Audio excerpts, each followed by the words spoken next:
ಸಂಪ್ರದಾಯದ ಪ್ರಕಾರ ಯಾವುದಾದ್ರೂ ಒಂದು ಪೂಜಾ ಕೈಂಕರ್ಯಗಳಾಗಬೇಕು ಅಂದರೆ ಅದಕ್ಕೆ ಅದರದ್ದೇ ಆದಂತಹ ವಿಧಾನಗಳಿರುತ್ತೆ, ಅದಕ್ಕೆ ಅದರದ್ದೇ ಆದಂತಹ ವಿಶೇಷತೆಗಳಿರುತ್ತೆ.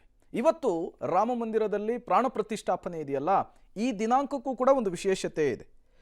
ಶುಭ ಕೆಲಸ ಮಾಡಿದರೂ ಕೂಡ ಅದಕ್ಕೆ ಮುಹೂರ್ತ ಅನ್ನೋದು ತುಂಬ ಮುಖ್ಯವಾಗುತ್ತೆ. ಹಿಂದೂ ಸಂಪ್ರದಾಯದಲ್ಲಿ ದಿನ ಮತ್ತು ಶುಭ ಮುಹೂರ್ತವನ್ನು ನೋಡಿ ಶುಭ ಕಾರ್ಯವನ್ನು ನೆರವೇರಿಸುವಂತಹದ್ದು ವಾಡಿಕೆ. ರಾಮಲಲ್ಲ ಪ್ರಾಣ ಪ್ರತಿಷ್ಠಾಪನೆಯ ದಿನಾಂಕದಲ್ಲಿಯೂ ಕೂಡ ಒಂದು ಅದ್ಭುತವಾದಂತಹ ವಿಶೇಷ ಇದೆ. ಶ್ರೀರಾಮೋತ್ಸವದ ಸಂಭ್ರಮದ ಕ್ಷಣಕ್ಕೆ ಧಾರ್ಮಿಕ ಮಹತ್ವ ಕೂಡ ಇದೆ. ಉದ್ಘಾಟನೆಯ ದಿನಾಂಕದಲ್ಲಿ 4 ಸಂಖ್ಯೆಯ ರಹಸ್ಯ ಅಡಗಿದೆಯಂತೆ. ಹಾಗಾದ್ರೆ ಏನದು, ಏನದರ ಮಹತ್ವ, ಆಧ್ಯಾತ್ಮಿಕ ವಿಶ್ಲೇಷಕರು ಈ ಬಗ್ಗೆ ಹೇಳೋದೇನು, ಬನ್ನಿ ನೋಡ್ಕೊಂಡು ಬರೋಣ. ಜನವರಿ 22ರ ವಿಶೇಷತೆ ಏನು? ಹಾಗಾದ್ರೆ ಸಂಖ್ಯಾಶಾಸ್ತ್ರದಲ್ಲಿ 22ರ ಸಂಖ್ಯೆಗೆ ಬಹಳನೇ ಮಹತ್ವ ಇರುವಂಥದ್ದು. ಹಾಗಾಗಿಯೇ ಅಳೆದು ತೂಗಿ ಇವತ್ತಿನ ದಿನಾಂಕವನ್ನು ಆಯ್ಕೆ ಮಾಡಲಾಗಿದೆ. ಅದರಲ್ಲೂ ಕೂಡ ಕನ್ನಡಿಗರೇ ಇವತ್ತಿನ ಮುಹೂರ್ತವನ್ನು ಇಟ್ಕೊಟ್ಟಿರುವಂಥದ್ದು. 2+2 = 4. ಚಂದ್ರ ಮತ್ತು ಕುಜ ಸಂಯೋಜನೆಯ ಬಗ್ಗೆ ನಂಬಿಕೆಯನ್ನು ಹೊಂದಲಾಗಿದೆ. ಜನವರಿ 22ರ ವಿಶೇಷತೆಗಳಲ್ಲಿ ಇದು ಕೂಡ ಒಂದು. ಅದರ ಜೊತೆಗೇನೆ ಪ್ರಮುಖವಾಗಿ ಮೃಗಶಿರ ನಕ್ಷತ್ರ, ಈ ಅಮೃತ ಸಿದ್ಧಿಯೋಗದ ಶುಭಗಳಿಗೆ ಇದು ಅಂತ ಹೇಳಲಾಗುತ್ತೆ. ಬಹಳ ಅಪರೂಪವಾದಂತಹ ದಿನ ಅನ್ನುವಂತಹ ಕಾರಣಕ್ಕೂ ಕೂಡ ಇವತ್ತನ್ನೇ ಪ್ರಾಣ ಪ್ರತಿಷ್ಠಾಪನೆಗೆ ಆಯ್ಕೆ ಮಾಡಿಕೊಂಡಿರುವಂಥದ್ದು. ಜನವರಿ 1ನೇ ತಿಂಗಳಿನವರಿರೋದ್ರಿಂದ 2+ ಜೊತೆಗೆ 2+ ಕೂಡಿಸಿದರೆ ಅದು 5 ಆಗುತ್ತೆ ಅನ್ನುವಂತಹ ಲೆಕ್ಕಾಚಾರ ಇದೆ.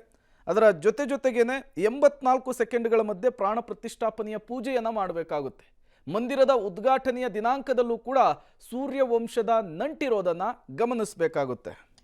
2 ಅಂದರೆ 2024ರಲ್ಲಿ ಮೊದಲೇದು 2, ಆಮೇಲೆ 0, ಆಮೇಲೆ 2, ಆಮೇಲೆ 4. ಈ ರೀತಿಯಾಗಿ ತೆಗೆದುಕೊಂಡಾಗ ಏನಾಗ್ತಾ ಇದೆ ಅಲ್ಲಿ ಅಂದರೆ ಚಂದ್ರ ಮತ್ತು ಕುಜರ ಕಾಂಬಿನೇಷನ್ 2 ಸೇರಿಸಿದಾಗ 4 ಆಯಿತು. ಇದು ಒಂದು 4, ಈ ಮುಂದೆ ಇರತಕ್ಕಂಥ 24ರಲ್ಲಿರೋ ಕೊನೆ 4, 2 ಬಾರಿ ಮತ್ತೆ ಚಂದ್ರ ಬರ್ತಿದ್ದಾನೆ. ಅಂದರೆ ಇದು ಎಲ್ಲರಿಗೂ ಕೂಡ ಅತ್ಯಂತ ಹರುಷವನ್ನೇ ತಂದುಕೊಡ್ತಾ ಇದೆ.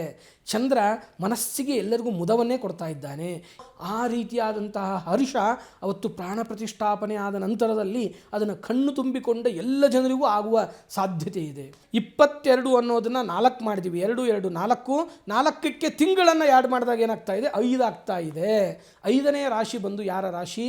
ಮತ್ತೆ ಅಗೇನ್ ನಮ್ಮ ಯಾವ ಬಾಲರಾಮನ ವಿಗ್ರಹ ಪ್ರತಿಷ್ಠಾಪನೆ ಆಗ್ತಾ ಇದೆ, ಅವನ ವಂಶದ ಅತ್ಯಂತ ದೊಡ್ಡ ವ್ಯಕ್ತಿ ಯಾರಿದ್ದಾನೆ? ಸೂರ್ಯ. ಆ ಸೂರ್ಯನ ರಾಶಿ ಅಂದರೆ ಸಿಂಹರಾಶಿ ಬರ್ತಾ ಇದೆ. ಸಿಂಹರಾಶ್ಯಾಧಿಪತಿ ಯಾರು? ಸೂರ್ಯ.